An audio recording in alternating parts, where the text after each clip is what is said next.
नमस्कार शेतकरी मित्रांनो, स्वागत आहे सर्वांचं आजच्या आपल्या नवीन व्हिडिओमध्ये। आजचा हा व्हिडिओ खास नमो शेतकरी महासन्मान निधी योजनेबाबत आहे। मित्रांनो बघा, गेल्या काही दिवसापासून सोशल मीडियावर नमो शेतकरी योजनेबाबत बघा 9वा आणि 10व्या हप्त्याबाबत चर्चा सुरू आहे। याबाबत नेमकी अपडेट काय आहे आणि वास्तविक स्थिती नेमकी काय आहे हे आजच्या व्हिडिओत आपण बघणार आहोत। आणि या व्हिडिओला तुम्ही नक्की पूर्ण बघा आणि या चॅनलवर जर तुम्ही नवीन आला असाल चॅनलला सबस्क्राईब करून ठेवा, ठीक आहे। तर चला आता आपण व्हिडिओला सुरुवात करूया। तर बघा, महाराष्ट्र शासनाने नुकताच एक नवीन GR म्हणजेच एक निर्णय जाहीर केला असून काही जिल्ह्यामध्ये निधीचे वितरण सुरू झाले आहे।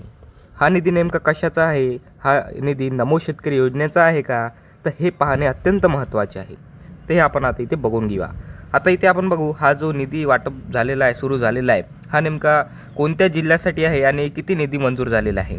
तर बघा, सर्वात पहिले बघा नागपूर विभागामध्ये नागपूर विभागातील जे गडचिरोली आणि भंडारा जिल्हा आहे यांसाठी इथे 394 लाखाचा निधी मंजूर करण्यात आला आहे। या अंतर्गत 6,500 इथे बोधित जे काही शेतकरी आहे यांसाठी 2,319 हेक्टर क्षेत्रावरील नुकसानासाठी याचा समावेश झालेला आहे। म्हणजे हा जो निधी ते वितरण सुरू आहे, हा निधी इथे नैसर्गिक आपत्तीसाठी आहे, त्यासाठी हा निधी इथे वितरण सुरू आहे। तर आपण इथे नागपूरचं बघितलं, आता इथे आपण छत्रपती संभाजी विभागासाठी बघूया।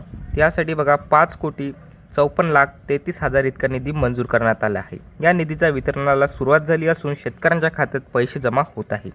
आता आपण बघा, हा जो निधी आहे मी तुम्हाला सांगितलं की हा निधी हा नमो शेतकरी योजनेचा नसून हा निधी नैसर्गिक आपत्तीसाठी देण्यात येत आहे। आता बघा, तुम्ही बघितलं असेल की नागपूर जिल्ह्यात जसं बऱ्याच नागपूर आपल्या क्षेत्रात इथे पूरग्रस्त स्थिती झाली होती आणि बराच पावसाचा इथे नैसर्गिक आपत्ती झाली आहे, पाऊस बराच पडला आहे, यामुळे काय झालं, बराच शेतकऱ्यांना नुकसान झालेलं आहे।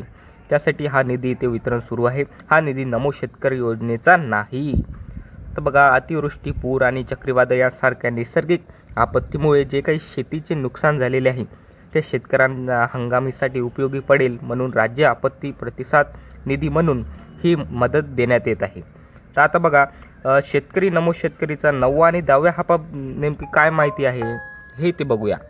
नमो शेतकरी योजनेबाबत नेमकी काय अपडेट आहे हे ते बघूया।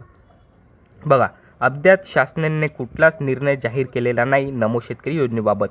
नमो शेतकरी महासन्मान निधी योजनेच्या 9व्या आणि 10व्या हप्ता म्हणजे 4,000 रुपये 9वा आणि 10वा हप्ता अद्याप कोणतीही अधिकृत शासन निर्णय शासनाकडून आलेला नाही। म्हणजेच कुठलाच निर्णय आतापर्यंत घेण्यात आलेला नाही। नमो शेतकरी योजनेबाबत कोणतीही तारीख जाहीर झालेली नाही। मी तुम्हाला खरं सांगत आहे, कुठली तारीख जाहीर झालेली नाही। या हप्त्याच्या वितरणाची कोणतीही अधिकृत तारीख अद्याप जाहीर झालेली नाही। जर तुम्हाला कोणी सांगत असेल तर त्या अफवावर तुम्ही विश्वास ठेवू नका। थोडक्यात निष्कर्ष आणि इथे बघून घेऊया थोडक्यात निष्कर्ष काय आहे आजच्या व्हिडिओचा। तर बघा, दोन वेगळ्या गोष्टी आहे मित्रांनो, एक म्हणजे नैसर्गिक आपत्तीमुळे नुकसान भरपाईची निधी आणि नमो शेतकरी योजनेचा हप्ता, हे दोन्ही वेगळे आहेत। हे दोन्ही वेगळे आहेत, कोणी यात कन्फ्यूज व्हायचं नाही। खात्यात पैसे आले म्हणजे ते नमो शेतकरी योजनेचे आहेत असा समज करून घेऊ नका। अधिकृत माहितीची प्रतीक्षा करा आणि जेव्हा शासनाकडून जाहीर करण्यात येईल की नमो शेतकरीचा हप्ता हा जाहीर झालेला आहे, तेव्हा मी तुम्हाला स्पेशल एक व्हिडिओ बनवून त्यात सांगेल, व्यवस्थित प्रकारे सांगेल की नमो शेतकरी निधीचाच हा हप्ता आलेला आहे तुमच्या खात्यात। तर कोणीही त्या अफवावर विश्वास ठेवू नका। नमो शेतकरी योजनेच्या हप्त्याबाबत अधिकृत घोषणा होईल तेव्हाच योग्य ती माहिती आपल्याला मिळणार आहे। आता तुम्ही कुठलाच इथे विश्वास ठेवू नका। हा जे पैसे जे तुमच्या खात्यात येत आहे हे अतिवृष्टीचे आहे, पूरग्रस्त जे स्थिती निर्माण झाली होती त्यासाठी इथे पैसे सरकारने दिलेले आहेत, तर त्यासाठी हे पैसे तुम्ही इथे वापरू शकता। अशाच व्हिडिओसाठी या चॅनलला सबस्क्राईब करा। या व्हिडिओला आपल्या मित्रांपर्यंत, शेतकरी बांधवांपर्यंत, गावातले जे काही ग्रुप आहे त्या ग्रुपमध्ये या व्हिडिओला शेअर करा आणि मित्रांचा, आपल्या शेतकरी बांधवांचा गैरसमज दूर करा। धन्यवाद।